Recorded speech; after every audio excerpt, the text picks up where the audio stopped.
使徒行傳內底上有名東行，就是佇第八章行的咱所讀。這個故事內底講到傳福音的腓力，伊索比亞的太監長來東行。第一咱摸袂記哩，伊索比亞是一個有故事的國家。佇舊約內底，帝王所羅門甲示巴女王迄個三拄。第二，聖經講這個人去耶路撒冷敬拜上帝，然後伊在讀一卷足歹讀的冊，叫做以賽亞書。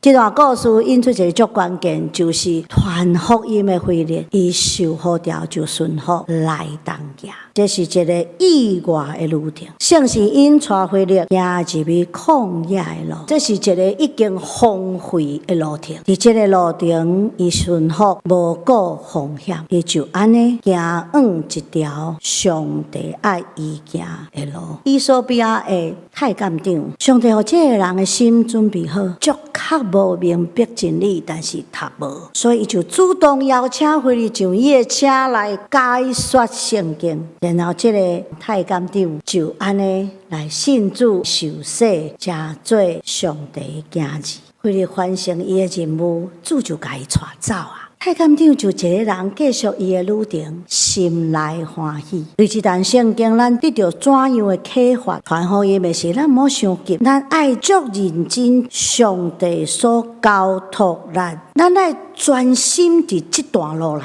底，然後咱會發現，咱嘛得到利益，甲伊互動內底會成長。